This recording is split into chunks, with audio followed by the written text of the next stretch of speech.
ફર્નિચરવાળો બે કે આટલી હાઇટ હોવી જોઈએ. મેં કહ્યું સોરી, આ કિચનની હાઇટ કેટલી હોવી જોઈએ ને એ મારા પત્ની નક્કી કરશે, કારણ કે રસોઈ એણે બનાવવાની છે.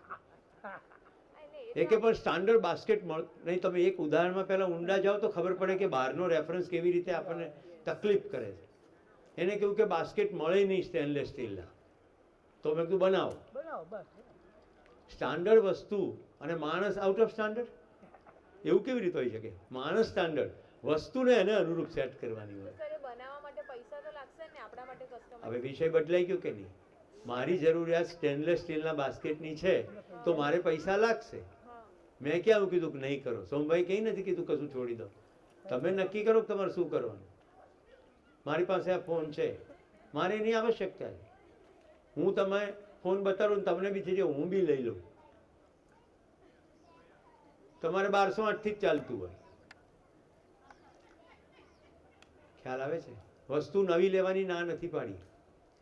દરેકે પોતાની જીવનશૈલી, પોતાની જરૂરિયાતો પ્રમાણે ચેક કરીને નક્કી કરવાનું છે કે મારે જરૂરિયાત મુજબ જીવનશૈલી ગોઠવવી છે કે મારી જીવનશૈલી પ્રમાણે વસ્તુઓ જોઈએ છે.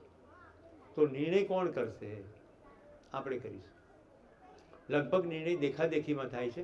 અને હજી સૂક્ષ્મ રીતે કહું તો આપણને એ પણ ખબર નથી કે આ દેખાદેખીમાં નિર્ણય થયો.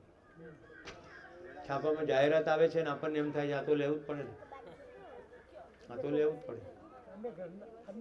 બંગલો જોઈને આવો એટલે જોઈને આવ્યા હોય કે ભાઈ આમાં આવું ફર્નિચર છે, આપણે એવું જ કરવું. એક્ઝેક્ટલી. એકદમ બીજી જોતાની સાથે આપણા વિચારો બધા બદલાવા લાગે છે, કારણ કે આપણી પાસે કોઈ ફર્મ બેઝ નથી જરૂરિયાતનું. પહેલો જ દિવસ છે પોતાની જરૂરિયાતોનું નિર્ધારણ કરવું. રાઈટ. હું મારા પત્ની શિબિરમાં બેઠા એટલે અમે સાંજે ભેગા બેસી ગયા કે આ જરૂરિયાતનું નિર્ધારણ કરીએ. તો ખબર પડી ગઈ કે રોટલા અને ઓટલો અને પોતાનું વાહન છે, કમાવા માટે તો હવે જિંદગી ના હોય. એક તબક્કે મેં 2 વર્ષના અધ્યયનના અંતે એવું નક્કી કર્યું કે હવે કમાવું જ નથી. તો શાલિની બેન કરીને રાયપુરના એક બેને તો મને કે ભૈયા છૂટ જાઓગે સભી જગા સે, हमारा कार्यक्रम जोड़ने का है. અને મને તરત બત્તી થઈ ગઈ. હું જેવું બધું જ બંધ કરી દઉં એટલે મારે બધી બાજુથી કટોકટ થઈ જાઉં ને. એટલે મને નવું વાક્ય મળ્યું, પ્રયોજનના અર્થમાં કમાવાનું. ખિસ્સામાં પૈસા હોય, આ પંડાલ પૈસા વગર નથી થતો. સમજાય છે? અસંખ્ય લોકોની જિંદગીમાં ઉપકારક ભૂમિકા ભજવવી હોય તો ખિસ્સામાં પૈસા જોઈએ, નહીં તો માગવું પડે. તો ખબર પડી ગઈ કે કમાવું શું કામ? અખંડ સમાજને સાર્વભૌમ વ્યવસ્થાના અર્થમાં કમાવું. મને તો 3 જ રોટલી જોઈએ છે. તેવડ 300 રોટલી કમાવાની હોય તો 297 લોકોને એક રોટલી ખવડાવી શકાય. પ્રયોજન ખબર હોવું જોઈએ, પર્પઝ શું છે. તો મારા સુખના અર્થમાં મારી વ્યવસાયની પ્રવૃત્તિ શું બીજાના સુખમાં ભાગીદાર બની શકું છું, એને સમજણના રસ્તે લઈ જઈ શકું. તમે વાંચ્યું છે ને આ એનાઉન્સમેન્ટમાં, शिविर शुल्क, शिविर में भाग लेने के लिए बाध्यता नहीं है. વાંચ્યું છે? તો તમને શું લાગે છે? તમારી પાસે જે રજીસ્ટ્રેશન ફી ઉઘરાવવામાં આવે છે એટલામાં બધો ખર્ચો પહોંચી વળે એવું લાગે છે તમને? તો પણ એક બેર મિનિમમ એટલે રાખ્યું છે કે એવું ના થાય કે કોઈ મોટો ઉપકાર થઈ રહ્યો છે કે લેનારને એમ ના લાગે. એટલે એક રકમ રાખી. દરેક શિબિરમાં થોડોક ગેપ પડે જ છે. એટલે કોઈ શિબિર કન્ટ્રીબ્યુશનથી પૂરો થતો જ નથી. જેને પ્રયોજનની ખબર પડે છે એ ચૂપચાપ આવીને પૈસા આપી જાય કે આ ના થાય, અમને ખબર પડે છે. તો દરેક વખતે તમે જ શું કામ કરો, અમે પણ સહયોગ આપીએ. ઠીક છે, તમને લાગે છે સમાજ ગતિ માટે આપો, માગીશું નહીં, કારણ કે અમને એવી ગરજ છે કે તમે સુખી થઈ જાઓ. આજે સોમભાઈ કીધું તો ધ્યાન ગયું कि भाई को बिल भेजते हैं, जब सभी के प्रति भाई बहन जैसा भाव आ गया तो बिल थोड़ी भेजते हैं. મને શિબિર દરમિયાન એવા એટલા બધી સંસ્થાઓ એવું કહ્યું છે કે તમે શિબિર ચલાવો પણ 1 રૂપિયો શિબિરાર્થીઓ પાસેથી લેવાનો નથી. તો પણ હું કહું છું કે શિબિરનો ભોજન ને આવાસનો જે બેર મિનિમમ ખર્ચ થાય એટલો તો તમારે ઘોષણા કરવી, સાવ ફ્રીમાં ન કરવું, જેથી એવો મેસેજ ના જાય કે આ કોઈ કથા પ્રવચન છે. રાઈટ. માણસને તો ખ્યાલ આવવો જ જોઈએ કે એમને તો થતું જ નથી. તમે જે પ્રકારનું ભોજન કરી રહ્યા છો તો ખ્યાલ આવતો જ હશે, બરાબર? જે પ્રકારની સુવિધાઓ છે, આપણે આટલું કન્સ્ટ્રક્શન કરીએ, વિચાર કરી લો. એક તો ક્યાં મોટા સિટીથી દૂર છીએ, અલ્ટિમેટ વ્યવસ્થાઓ છે ને બધી. મોટા સિટીમાં તમે આની અપેક્ષા રાખી શકો, નાની નાની જગ્યાઓમાં પણ પછી એ પાલિતાણા હોય કે આવી રીતે આવા સ્થળો હોય. ઓકે, હવે સમરી કરીએ. કોઈને ક્વેશ્ચન હોય ક્વેશ્ચન લઈ લો. હા, કેમ કે ક્વેશ્ચન એ જ અર્થમાં છે, સમરીનો પર્પઝ એ જ છે કે તમને પકડાઈ જાય. હા દૃષ્ટિ અને દ્રષ્ટિનું જે એક્ઝામ્પલ હતું હા કે આપણે આપો માઇક આપો. માઇક આપો એટલે પાછલા લોકોને પણ પકડાય.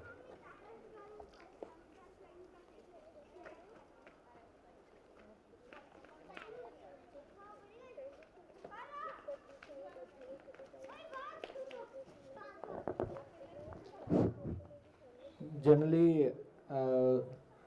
સુભાઈએ કીધું કે દ્રષ્ટિ અને સૃષ્ટિનો ભેદ, જે અત્યાર સુધી આપણે એવું માનતા આવ્યા હતા કે ભાઈ જેવી જેની દ્રષ્ટિ એવી એની સૃષ્ટિ.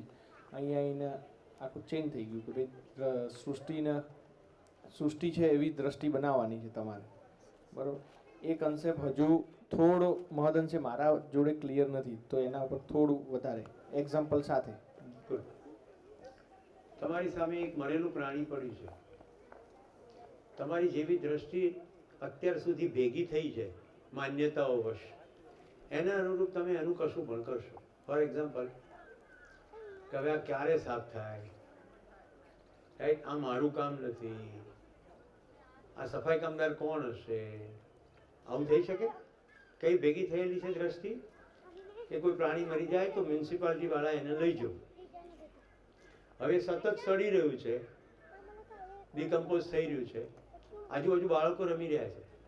જો તમને એમ લાગે કે આ બાળકો મારા જ છે, એમને ચેપ ના લાગવો જોઈએ, એવી સાદી સમજ હશે, તમે શું કરશો? એ સફાઈ કામદારની રાહ જોશો કે તમે જ એનો નિકાલ કરશો?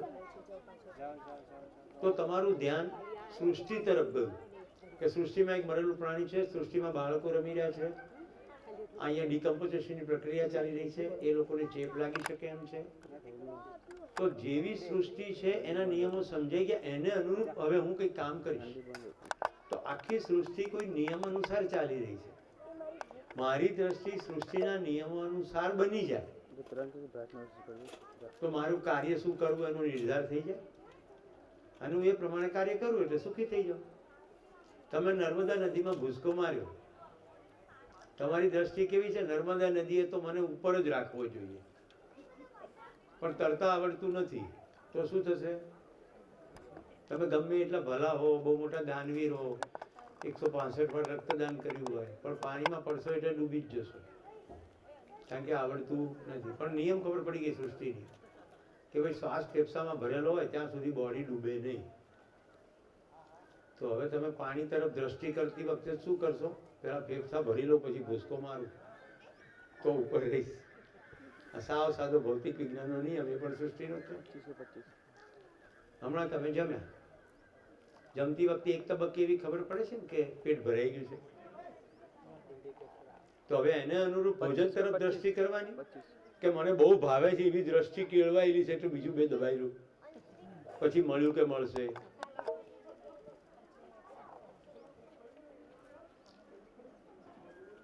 क्वेश्चन? कोई क्वेश्चन? गुड. 2 મિનિટ में क्विकली समरी कर देता हूँ, પછી હિન્દીમાં કરીશ એટલે તમે બધાને મળશો.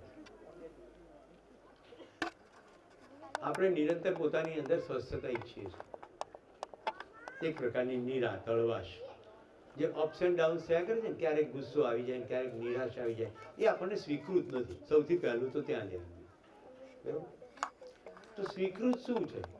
તો કે હળવાશ ને નિરાતે એ જ સ્વીકૃત છે. પાછી સતત રહેવી જોઈએ, એ કોઈ દિવસ બંધ, 1 કલાક પણ નહીં. તો આ સતત કેવી રીતે રહે? આ આપણે મૂળ પ્રશ્ન છે. અને આ ખાલી મારો કે તમારો નહીં, બધાનો આ જ કોમન પ્રશ્ન. મતલબ કે આ પ્રાકૃતિક રીતે બધાને માટે સરખો છે.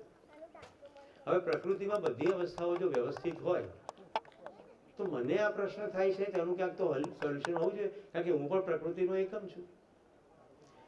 તો પ્રાકૃતિક અવસ્થાઓ પર ધ્યાન દેવું તો ખબર પડી કે પ્રકૃતિની તમામ અવસ્થાઓ કોઈ નિયમપૂર્વક વર્તે, નિયમપૂર્વક વર્તે છે, એટલે ત્યાં હાર્મની એટલે કે સંવાદિતા છે.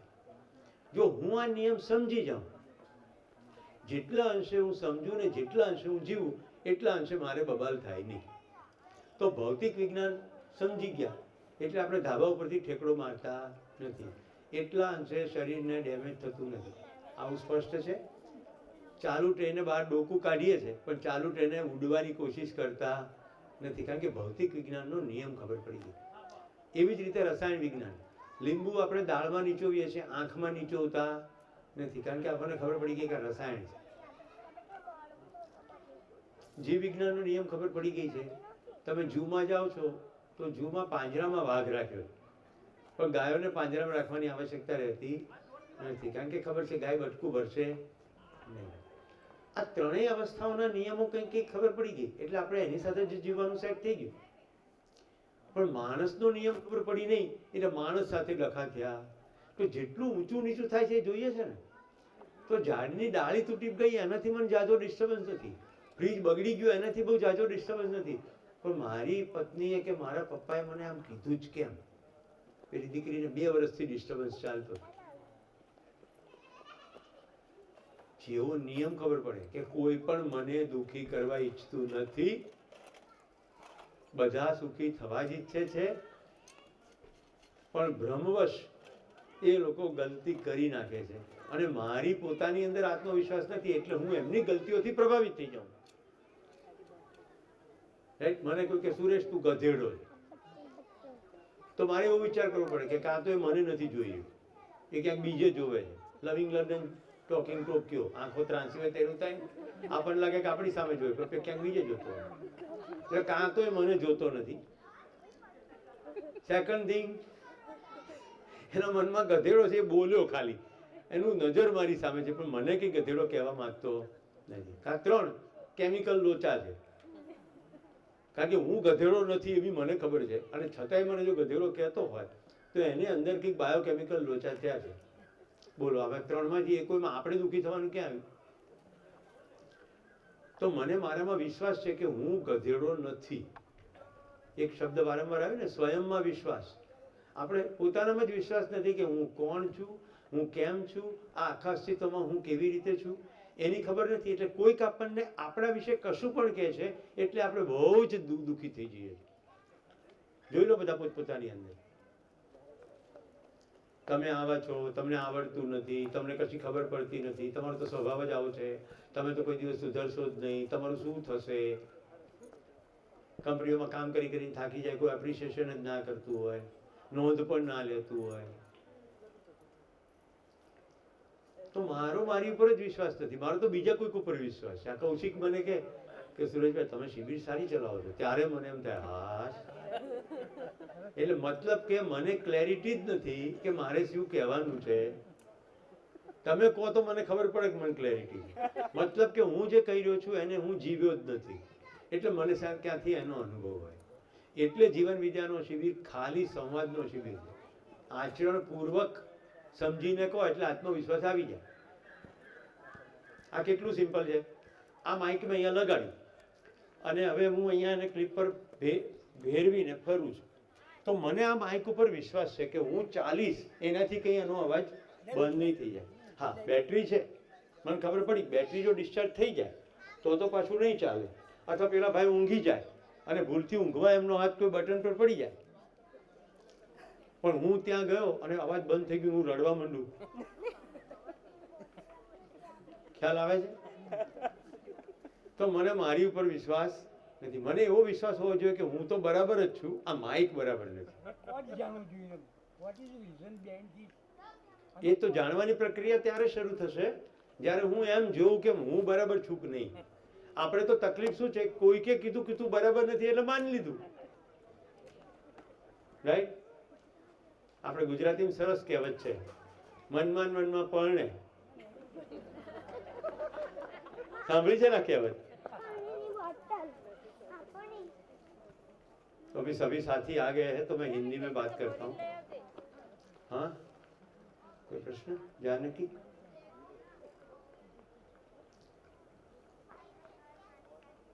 तो मेहमानों का स्वागत है जो आज के दिन में पधारे हैं.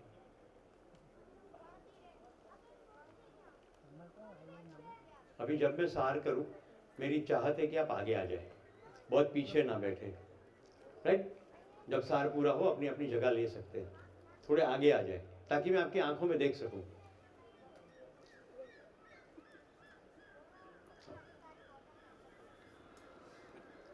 और आस्था में कोई मौलिक भेद है क्या? श्रद्धा और आस्था। ओके। गुजराती में श्रद्धा ज़्यादा बोलते हैं, हाँ। तो आस्था भी बोलते हैं, तो लेकिन आस्था और श्रद्धा दोनों के बीच में जो भेद है, जब मूल्यों को देखेंगे ज़्यादा स्पष्ट होगा, लेकिन अभी स्पष्टता कर देता हूँ। श्रेष्ठता की ओर गति, श्रेष्ठता की ओर गतित होने का भाव बराबर श्रद्धा। आप देख लीजिए आपके श्रद्धा के केंद्र को,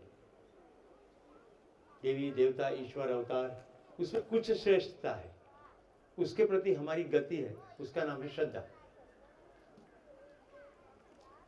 आस्था यूजुअली किसी के कहने से है, ठीक है।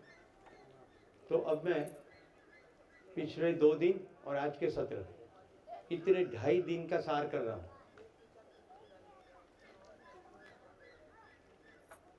पहला प्रश्न है मैं क्या चाहता हूं। जब ये प्रश्न सटीकता से अपने आप को पूछते हैं तो एक जवाब मिलता है कि मैं निरंतर सुख चाहता हूं। मेरे मन में भाव की स्थिरता हो, विचार की स्थिरता हो और वो निरंतर हो। मैं सपने में भी किसी भी प्रकार की अस्थिरता नहीं चाहता। ये पहला ध्रुव बिंदु है कि मेरी चाहत क्या है। देखिए, मेरे बारे में कोई कुछ भी कहे, पर मुझे ये पूछना है कि मेरी चाहत क्या है। तो मेरी चाहत तो सुख की है। अब सुख पाने के लिए मैं करता क्या हूं? तो मोस्टली मैं मानने वश, लोगों ने कहा कि ऐसे करके सुखी हो जाओगे, तो फिर मैं वही लग जाता हूं। तो जैसे कि एक कोई दिकरी ने पढ़ना वाली है, किसी बेटी का ब्याह करना हो, तो क्या कहते हैं गुजराती में? खाधे पीते सुखी घर। तो नया शब्द क्या होगा? खाधे पीते, खाधे पीते। उससे सुख का क्या लेना देना? क्योंकि कितना भी अच्छा खाना हो, कितना भी अच्छा गाड़ी हो, मकान हो, मन में अगर भाव की या विचार की स्थिरता नहीं है तो सुख की अनुभूति नहीं है। ठीक है। तो पहला बिंदु क्या बताया? मैं निरंतर सुख चाहता हूं। और सुखी होने के लिए क्या करता हूं?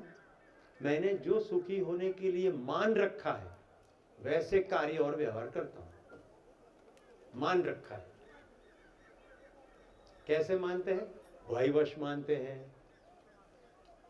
प्रलोभनवश मानते हैं, आस्थावश मानते हैं। मानने की 3 तरीके। भय से मानते हैं। एक पिता अपने बेटे को क्या कहते हैं? होमवर्क कर। टीचर भी ये कहते, इतना होमवर्क करके लाना, नहीं तो मार नहीं खाना है तो होमवर्क करना होगा।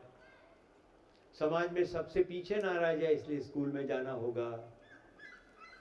थोड़े परसेंटेज आएंगे तभी हमारी स्वीकृति सोसाइटी करेगी, इसलिए परसेंटेज लाने होंगे। जब तक ठीक ठाक गाड़ी बंगला नहीं हो जाता तो समाज में हमारी स्वीकृति नहीं होगी। स्वीकृति नहीं होगी तो हम दुखी हो जाएंगे। एक्चुअली हमारी खुद की हमारे लिए स्वीकृति नहीं है, वो तो छूट जाता है। पसंद नहीं है फिर भी करते रहते हैं, राइट। तो अब नई यात्रा शुरू होती है, जानना। तो मानना क्या है? भय से मान लिया, प्रलोभन से मान लिया। अब जानकी की 1000 रुपया सैलरी थी, बीजल ने उसको कहा 2000 सैलरी हो तो जिंदगी जीने का मजा आता है। तो ये पूरी चेष्टा करेंगे कि 2000 सैलरी हो जाए। अब एकदम सूरत गई संजय भाई के ऑफिस में, बोले 10,000 से नीचे थोड़ी सैलरी होती है। तब ये मान लिया कि 10,000 सैलरी होगी तभी मजा आएगा। मानते हैं। जानने की चेष्टा करते हैं तो बिल्कुल पकड़ में आता है कि ये मान रखा था, ऐसा है नहीं। तो भय से मानते हैं, दूसरा प्रलोभन से मानते हैं, तीसरा किसी ने कह दिया इसलिए मानते हैं। हम पूजा पाठ यात्रा क्यों करते हैं? किसी ने कह दिया। तो मुझे लगता है कि एक यात्रा आपकी स्पष्ट हो गई कि शरीर को कुछ कुछ सुविधाएं चाहिए, आहार चाहिए, निद्रा चाहिए। ये शरीर मर ना जाए इसके लिए, टिकाने के लिए सब कुछ प्रयोग हम करते ही हैं।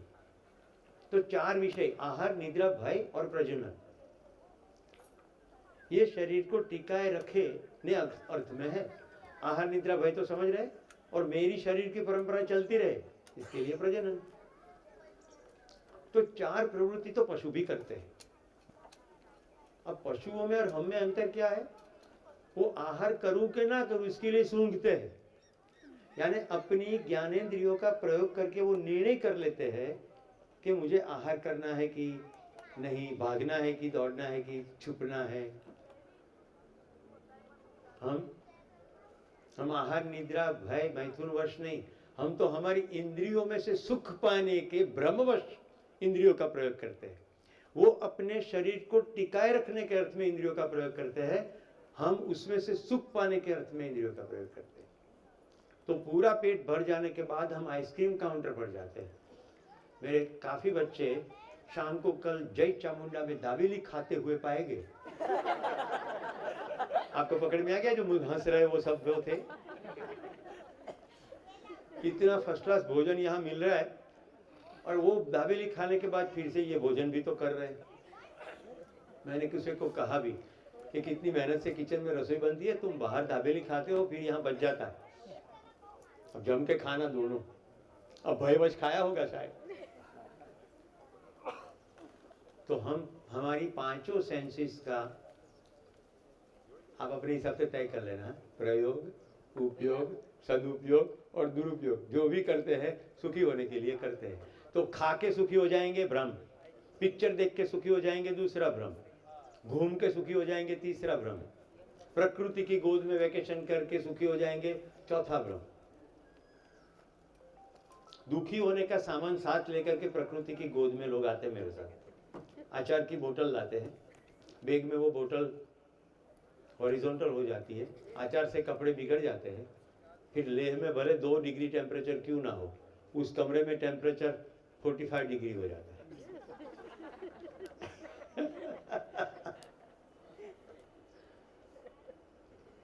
तो जानने में हमें ये पकड़ में आता है कि अभी तक जो मान रखा था भयवश, प्रलोभवश, आर्थावश, सुखी नहीं होते, केवल सुविधा होती।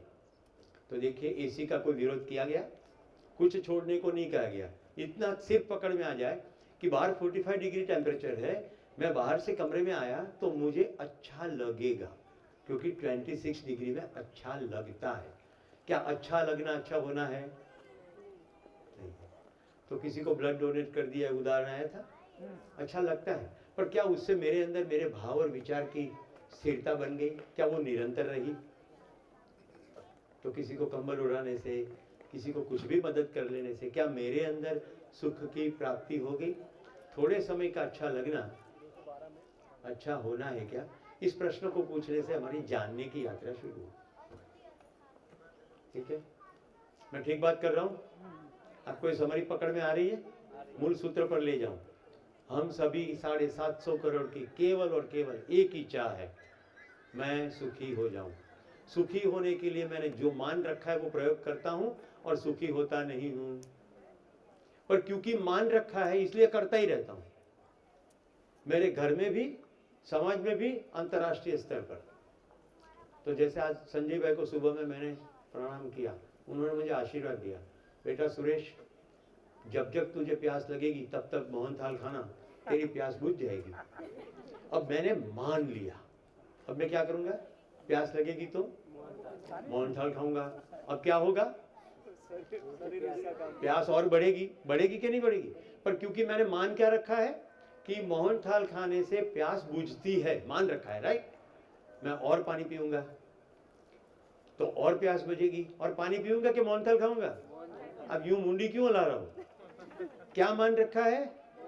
मोहनथाल खाऊंगा तो प्यास बुझेगी, तो और मोहनथाल और प्यास, और मोहनथाल और प्यास। एक दिन मैं समाप्त हो जाऊंगा लेकिन प्यास बुझेगी नहीं, राइट?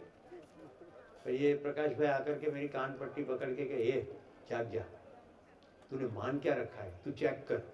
इसको कहते हैं तर्क। भय पूर्वक, प्रलोभन पूर्वक, आस्था पूर्वक मानते हैं, तर्क पूर्वक प्रश्न पूछते हैं कि सही में प्यास बुझी क्या? तो स्वयं में निरीक्षण, तर्क नंबर 1, मुझे तो नहीं लगता कि मोहनथाल खाने से प्यास बुझी। ये तुलसी, तेरी प्यास मोहनथाल खाने से बुझती है? तुलसी कहती है नहीं बुझती। इसको कहते हैं परीक्षण। और मैं पूरी सभा को पूछता हूं, क्या मोहनथाल खाने से प्यास बुझती है? तो ये हो गया सर्वेक्षण। 3 प्रकार से हम तर्क से जांचते हैं। जांचने की प्रक्रिया हमें जानने की ओर ले जाती है। ये स्पष्ट हो रहा है? स्वयं में निरीक्षण, साथी में परीक्षण, समाज में सर्वेक्षण। दूसरे एंगल से देखें तो मुझे क्या लगता है, आपको क्या लगता है, पूरे 750 करोड़ इंसानों को क्या ये स्वीकृत होगा? ऐसे पूछते हैं। देखो एक सिंपल सवाल पूछता हूँ, आप रोड पे चल रहे हो, आपके आगे आगे कोई बच्चा चल रहा है और एकदम वो गिर गया, आप क्या करोगे? उठाएंगे? आप क्या करोगे कौशिक? आप संजय, आपको क्या लगता है आमतौर पर 750 करोड़ में कोई ऐसा उसको किक मारेगा क्या? या ऐसा सोच भी आपको स्वीकृत है? तो इंसान निरंतर सुखी होना चाहता है इतनी हद तक कि किसी और को भी वो दुखी स्वीकार नहीं कर सकता, पर क्योंकि मान रखा है कि सुख इसमें है तो स्वयं दुखी होता है और ऐसा जुगाड़ बनाता है कि सबको दुखी करने की चेष्टा चलती है। तो एक पिता सुखी होने के लिए इंजीनियर बनता है, बड़ी कंपनी खड़ी करता है और अपने बेटे को दुखी होने की डिजाइन वारसा में देता है। राइट? ये पैसा कमाने तो शक्करवार नहीं हो रहा है, यहाँ पैसा कमाने का कोई विरोध नहीं है। राइट? अभी जो भी मेहमान जुड़े उनको बता दें, सुविधा का कोई विरोध नहीं है। आपको कितनी सुविधा चाहिए, आपकी सुविधा का निर्धारण आप करोगे कि कोई और करेगा? मैं गांधीनगर रहता हूँ। गांधीनगर में लोगों को अक्सर मेरी कार चोरी ना हो जाए ऐसा डर रहता है, सरकारी बाबुओं। तो वो ऐसा घर की डिजाइन करते हैं कि वो घर में घुस जाए, उसके बाद कार भी घर में के बरंदा में घुस जाए, फिर वो दरवाजा बंद हो जाए और उसको ताला लगे, जबकि कार को स्वयं को एक ताला होता है। तो कार के लिए इतनी जगह ऑक्यूपाई कर लेते हैं कि घर की डिजाइन में कमरे की साइज कम हो जाती है।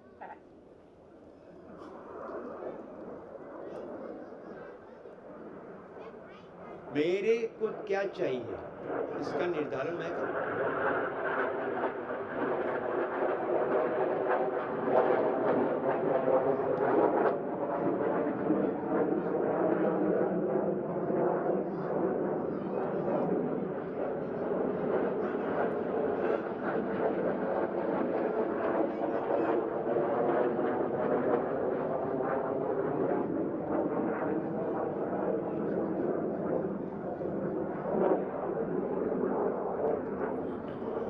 शुद्ध स्वरूप से अपने आप को पूछे, क्या ये आवाज आपको स्वीकृत है? मान रखा है तो स्वीकृत है, शूरवीरता से भर भी जाएंगे।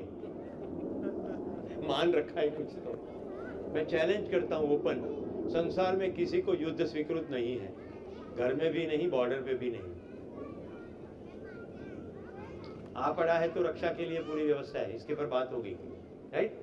अटैक मंत्रालय नहीं है, रक्षा मंत्रालय है। कितनी बात हुई उसके ऊपर। कोई भी सरकार, कोई भी कंट्री अपने डिपार्टमेंट को आक्रमण विभाग नहीं कहते, रक्षा विभाग कहते।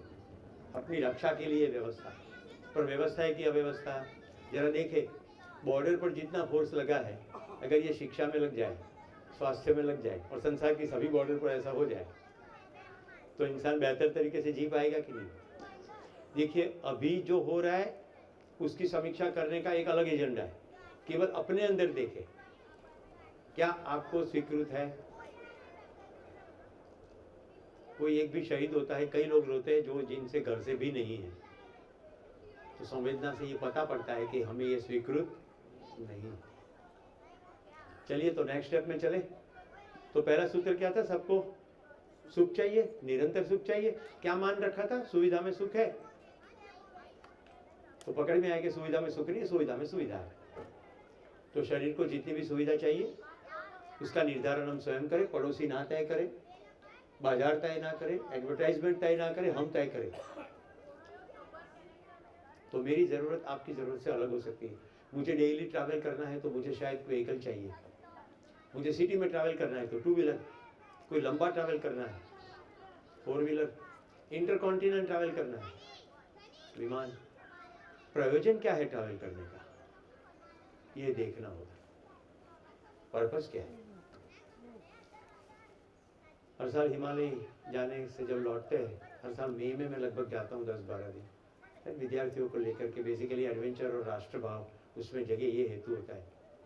अक्सर ये देखता हूँ 2-3 बच्चे ऐसे निकल आते हैं जो पहले से थक के वापस आते हैं, क्योंकि घर से तय किया होता है कि ये करेंगे, वो वहाँ होता नहीं।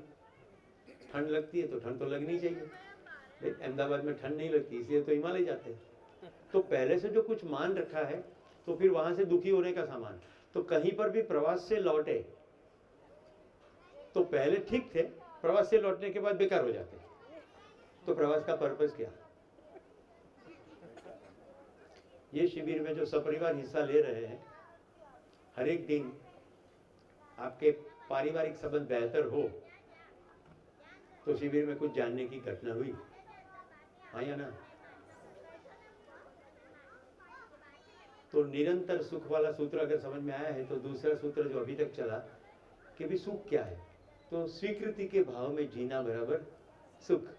और इंटरेस्टिंग चीज ये है कि स्वीकृति हमसे केवल और केवल व्यवस्था की है, किसी को भी अव्यवस्था स्वीकार्य नहीं है। तो एक पॉइंट था कि समझौता क्या है, स्वीकारी लेવું पड़े, स्वीकारना पड़े जबरदस्ती, वो स्वीकार नहीं है। बाहर से हाँ बोलते हैं लेकिन अंदर ना है। स्वीकृति के भाव में जीना बराबर सुख, और स्वीकृति केवल व्यवस्था की है, अव्यवस्था की कोई स्वीकृति नहीं है। फिर वो जूते हो,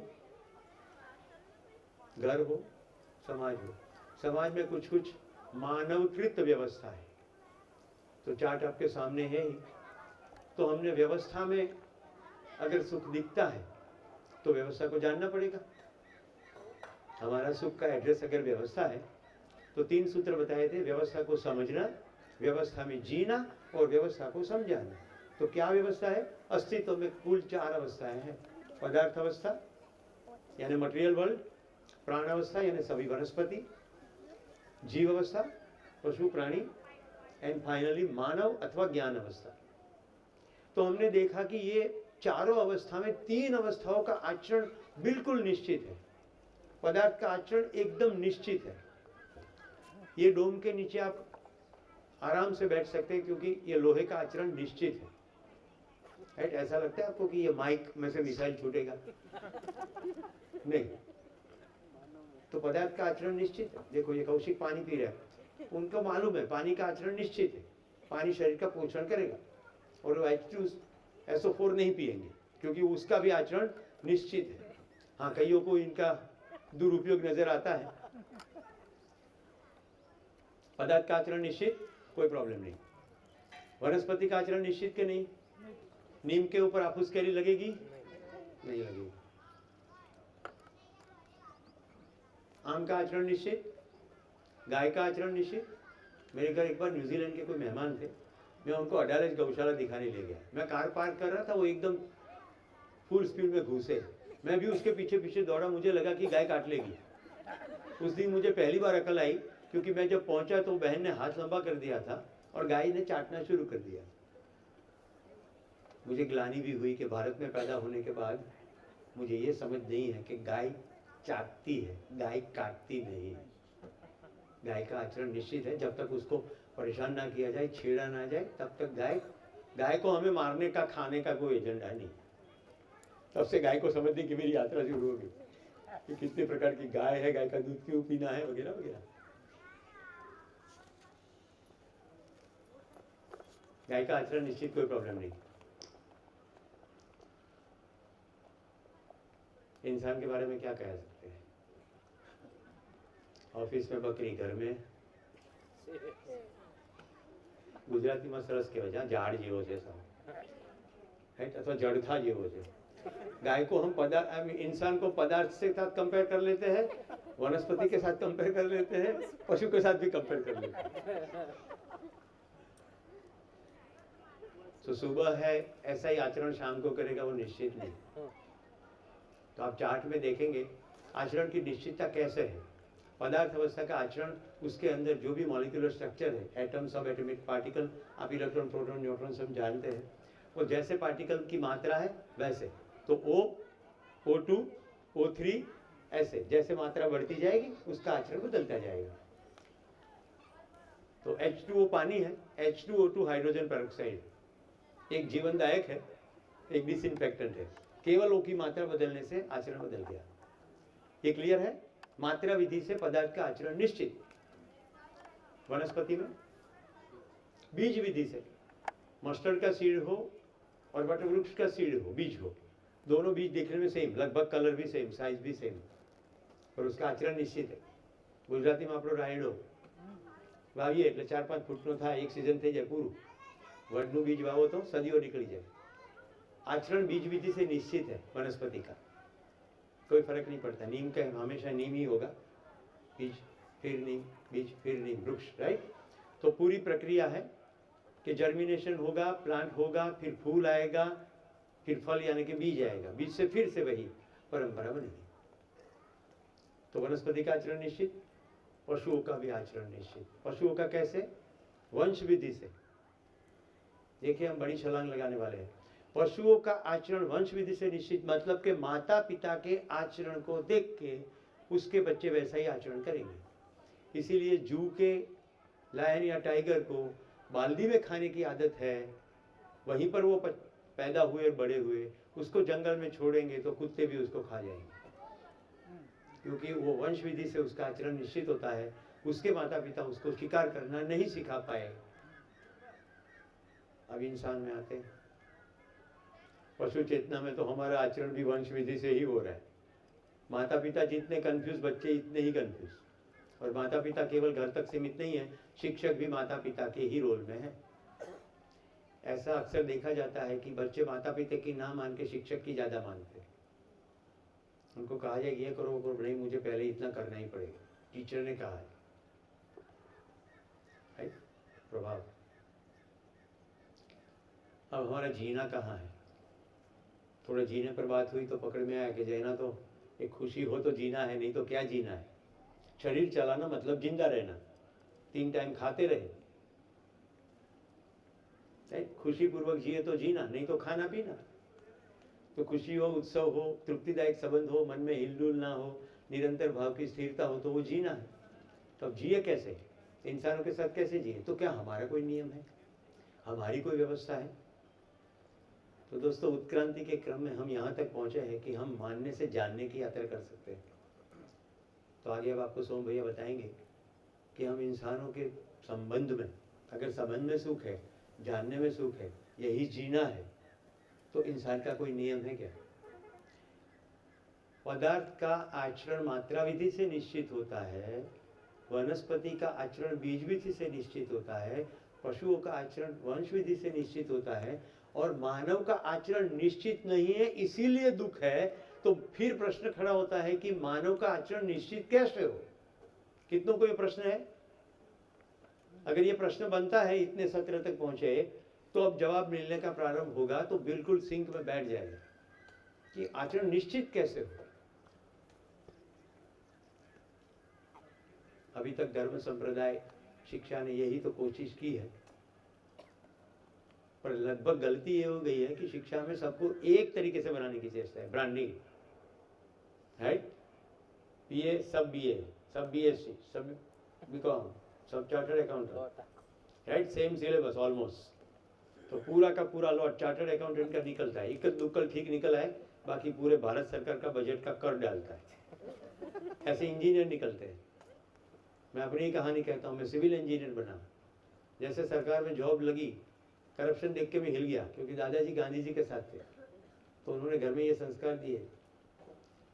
तो मुझे पहली बार पता पड़ा कि मुझे सिविल इंजीनियरिंग में सिविल शब्द को ही नहीं समझाया गया कि सिविल सोसाइटी में रहते हुए, सिविक अफेयर करते हुए, एज ए सिटीजन मेरी रिस्पॉन्सिबिलिटी क्या है। तो शिक्षा में लगभग डिग्रीज आ जाती है, कुछ स्किल्स आ जाती है, जिससे पैसे तो मिल सकते हैं, मेरी खुद के साथ सुखपूर्वक जीना, मेरे परिवार के साथ सुखपूर्वक जीना, मेरे समाज में सुखपूर्वक जीना नहीं हो पा रहा है। दोस्तों, 47 तक तो अंग्रेजों का दोष निकाल सकते थे, अब तो कितनी पीढ़ी आ गई, अब हम अंग्रेजों का भी दोष नहीं निकाल सकते। हमारी शिक्षा व्यवस्था को हमें ही ठीक करना पड़ेगा, ठीक है? तो मुझे खुशी है मैं इतनी समरी कर पाया। मेरी इतनी समरी में किसी को कोई क्वेश्चन? भैया ने 20-30 मिनट का कहा था, 27-28 मिनट हुए।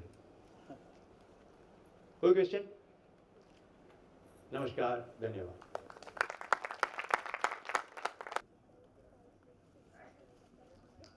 सभी को नमस्कार।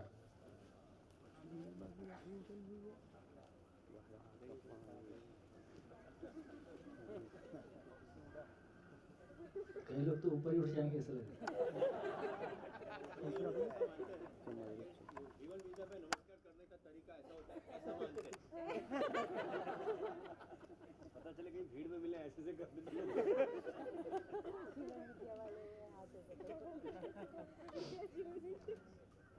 हाँ जी, तो ब्रेक के पहले हम कुछ चर्चा करते रहे, क्या निष्कर्ष आया।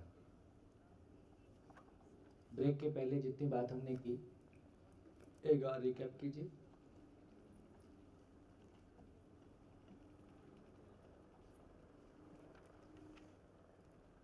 काफी इंपॉर्टेंट चर्चा रही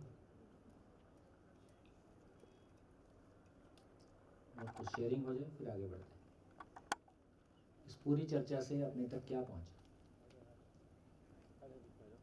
माइक।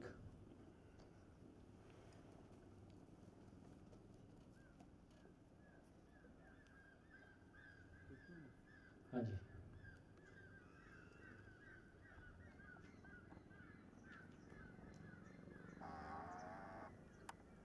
ये बात समझ में आई कि जब हम तर्क से सुविधाओं को पीछे विषय में देखा जाए तो बहुत तेजी से मल्टीप्लाई हुई है, कर सकते हैं।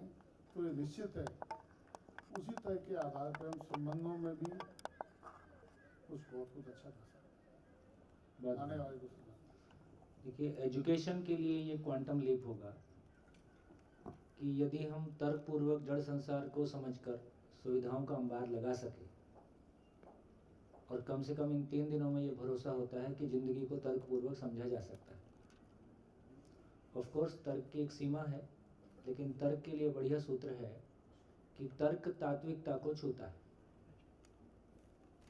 तर्क तात्विकता को छूता है का मतलब है कि जो एग्जिस्टेंशियल रियलिटी है उसको छूने तक तर्क पहुंचा देता है। अनुभूति की यात्रा के समय तर्क नहीं है।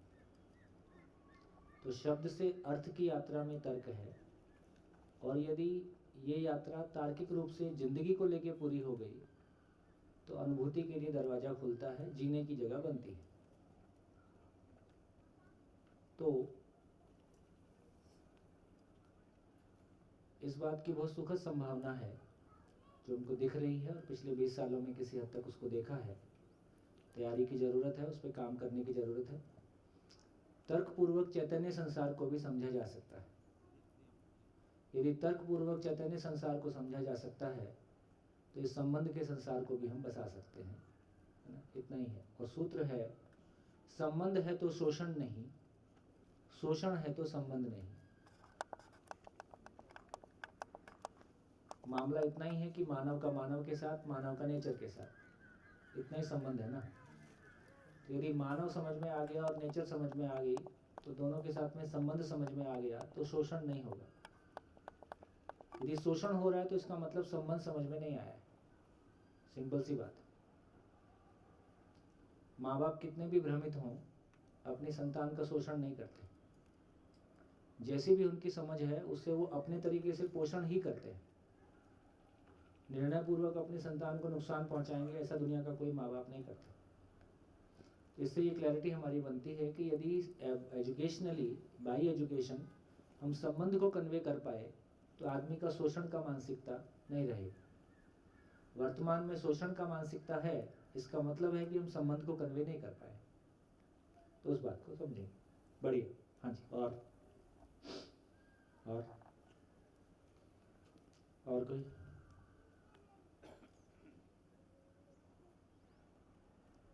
और कुछ? बस आजू बाजू देख के हाथ उठाना, माइक देखिए। एक बात आज बहुत अच्छी लगी, वो है हम अभी तक ऐसा मानते हैं कि हम गलती करके सीखते हैं, पर गलती से नहीं सीखते। गलती होने से हमें पता चलता है कि सही क्या है और हम सही से सीखते हैं। हम सही से ही सीखते हैं। सही तक पहुंचने के प्रोसेस में मेरे से तो उसको गलती बोलना नहीं बनता है। मैं शब्द ढूंढते रहता हूँ कि उसको क्या बोलूँ, तो एक बच्चा चलना सीखता है तो चलना सीख रहा है और एक दिन में चलना नहीं सीख जाता है। इस बीच में उसको गलतियां बोलें कि इवोल्यूशन बोलें, तो गलतियां नहीं है, सही तक पहुंचने का प्रयास है। मानव गलती नहीं करता है, हाँ भ्रमवश फिर वो दूसरी कहानी है। जब तक सही उपलब्ध नहीं है तो जो कुछ भी हमारे पास परंपरा के रूप में था वो अगली पीढ़ी में चला गया। संबंध पूर्वक हम नहीं जी पा रहे हैं तो अगली पीढ़ी में संबंध नहीं गया। इससे समझ में आता है कि हम गलतियों से सीखते। तो एक बच्चा अपने परिवार में क्लेश होता हुआ देखता है, वो जवान होता, वो शादी करता, तो उसके जीवन में क्लेश ना होता तो हम ये मान लेते कि आदमी गलतियों से सीखता है। इसका मतलब ऐसा नहीं हो रहा है। तो अभी हमारा घटनाओं को देखने का जो ऑब्जर्वेशन है वो भी अपने आप में बहुत कंप्लीट नहीं है। बढ़िया। और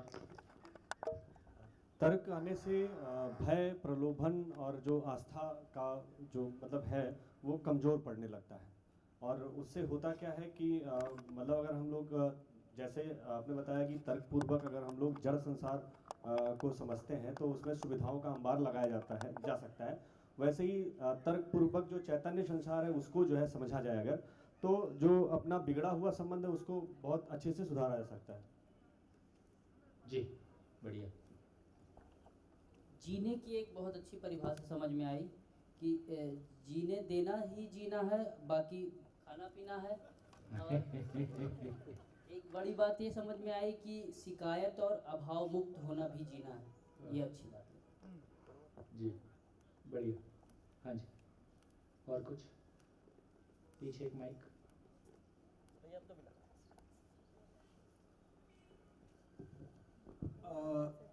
व्यवस्था ट्रेड और प्रॉफिट ओरिएंटेड अभी हैं, उसको शिफ्ट करके हमको समाज के हित में लानी चाहिए, तो ही आगे मानव जाति का विकास है। बढ़िया। हाँ जी, आगे वाले जी। हाँ जी, माइक। भाई हम शब्द से अर्थ की यात्रा तक जाते हैं तो उसमें हमें तर्क सहायक हो सकता है। तो अभी मैं कुछ भी बातों में तर्क करता हूँ तो वे मेरा तर्क है या कुतर्क है वो मैं कैसे आइडेंटिफाई कर सकूँ? हाँ, तो ये मेरा सही तर्क है कि गलत तर्क है? हाँ, तो वो समझाओ थोड़ा। यदि मैं अस्तित्व को समझने के लिए तर्क करता हूँ, ये तर्क क्या है? तर्क की परिभाषा क्या है? आवश्यकता और संभावना के बीच का जो सेतु है इसका नाम तर्क है। तर्क क्या है? तो आवश्यकता और संभावना के बीच में जो सेतु है, पुल है, ब्रिज है, उसका नाम तर्क है। तो जिंदगी को पाने के अर्थ में, जिंदगी को समझने के अर्थ में, एग्जिस्टेंस को समझने के अर्थ में, संसार क्या है, मैं क्या हूं, करना क्या है, इन तीनों के लिए मेरा तर्क इस्तेमाल है। यदि किसी एग्जिस्टेंशियल रियलिटी को समझने के लिए तर्क का इस्तेमाल होता है वो तर्क है। एक बार पिक्चर पूरी सामने आएगी तो क्लियर हो जाएगा। हाँ जी, बढ़िया। और कुछ? हाँ, आगे आ जाए माइक। मैं कह रहा था कि आपने इसे बताया बहुत ही जबरदस्त कि भूतकाल में धार्मिक राजनीति थी, फिर जैसे विज्ञान आया, तर्क आया, सुविधा सामान सब जुटाया, धन का अधिमूल्यन हुआ, धन को खुदा माना, तो आर्थिक राजनीति आ गई। नहीं, विज्ञान युग आने से आर्म्स एंड एमिनेशन, जो हथियार की खोज हुई, उससे ये सिद्ध हो गया कि युद्ध जीतने के लिए हथियार सबसे ताकतवर चीज़ है। आज भी दो देशों के बीच में जरा सी कुछ छीना झपटी होती है, उससे किसी तीसरे देश को फायदा होता है। हम जंग के हथियार खरीदते हैं और अरबों रुपए का सौदा 2 मिनट में होता है। तो बेसिकली, और ये इस तरह की छीना झपटी करवाते रहना, ये भी एक तरह का बिजनेस है ना, ये भी एक तरह का बिजनेस है। और वर्ल्ड में युद्ध होता रहे इसलिए इकोनॉमी चलेगी। तो ये बहुत सारी तरह के गेम है। तो एक बार ये हमारा ध्यान जाता है, तो उसमें विज्ञान ने आश्वासन दिया कि युद्ध जीतने के लिए तुमको गुरु की जरूरत नहीं है, युद्ध जीतने के लिए हथियार की जरूरत है। और युद्ध जीतने के लिए हथियार की जरूरत है तो हथियार के लिए पैसे की जरूरत है। पैसे की जरूरत है तो पैसा इंपॉर्टेंट हो गया। ओके, पहले गुरु जो है वो धनुर्विद्या, वो सारी विद्याएं पहले, युद्ध हाँ, की। पहले बेसिकली किसी नैतिकता की छाया में राज्य चलता था। अब हथियार और धन की छाया में राज्य चलता है। तो पहले कंट्रोल करना मानवता के अर्थ में शायद था, ये जब तक वो गुरु वाला था। अब कंट्रोल करना सत्ता के अर्थ में है। फोकस चेंज हो गया। ठीक है, तो आपने बोला भविष्य में अब सामाजिक राजनीति तो हाँ आएगा परिवर्तन, हाँ ठीक है। तो आपने बोला जब तक धर्म राजनीति थी तब तक गुरु का पादान सबसे ऊपर था। हाँ, जब तक गुरु ज्ञान से तृप्त होता था, गुरु को कोई और चीज़ पे निर्भरता ही नहीं है, उसको खरीदा ही नहीं जा सकता, उसका कुछ नहीं किया जा सकता, और उसके पास कोई बड़ी चीज़ है भाई, अल्टीमेटली राजा से ही, अल्टीमेटली कोई भी सही, जिंदगी में सुकून तो उसको भी चाहिए ना। तो पूरे विश्व में कहीं ना कहीं आदमी, अल्टीमेटली आदमी किसी सुकून को पा जाए, सारी तलाश उसकी है। हम किसी राज्य से भी सुविधा देते हैं तो कुछ सुकून ही दे रहे हैं, और यदि वो पेरिनियल सुकून का स्रोत किसी के पास खुला है तो उसका सम्मान नेचुरल है। तो जब तक गुरु गुरु था, जब तक वो ज्ञान से तृप्त हुआ था। जिस दिन वो ज्ञान से तृप्त होने की बजाय इंद्रियों से तृप्त होने गया तो प्रजा के साथ आके बैठ गया। तो अभी जो शिक्षक वर्ग है ये सैलरीड वर्ग हो गया, इसका कोई विजन है, इसका कोई जिंदगी का कोई लक्ष्य ऐसा नहीं है, रोजगार है। तो शिक्षा भी एक रोजगार हो गया, जबकि शिक्षा रोजगार नहीं है, शिक्षा जिंदगी देने का नाम है। तो ये तो हमने भी सुना, जैसे पहले कोई गुरु ऋषि आते थे तो राजा सिंहासन छोड़ के सम्मान में उनको सिंहासन बैठाता, खुद नीचे बैठता था। हाँ नहीं, हाँ तो कोई ऐसा ज्ञान व्यक्ति से बड़ा था, मानते थे। हाँ तो कोई ऐसा व्यक्ति है जिसको राजा से भी कुछ नहीं चाहिए, हाँ, इसलिए ज्ञान से बड़ा मानते थे। हाँ धन की हैसियत उस समय ज्ञान की तुलना में कम थी। हाँ नहीं, क्योंकि उससे कोई बड़ी चीज़ थी। हाँ ठीक है। तो गुरु के नीचे राजा फिर व्यापार नियंत्रित करता था, जिससे सबको अमीर गरीब का अंतर कम रहे, समाज में सब समता रहे। जो आपने बताया कि जब आर्थिक राजनीति का युग जो चल रहा है, इसमें राजा ने तो गठजोड़ कर लिया व्यापारी के साथ, और गुरु को भी लगा यार कि ज्ञान तो अपना अपूर्ण ही है, तो उसमें उतनी तृप्ति होनी दी है, इसे तो इंद्रियों वाला ही ठीक है, तो वो भी नीचे आ गया प्रजा के पास। तो अब आपने जो वहाँ बताया ना, वो गुरु नीचे आ गया, राजा भी नीचे आ गया, व्यापारी तो वहीं का वहीं है। अब जब ये सामाजिक राजनीति आएगी तो राजा तो खत्म,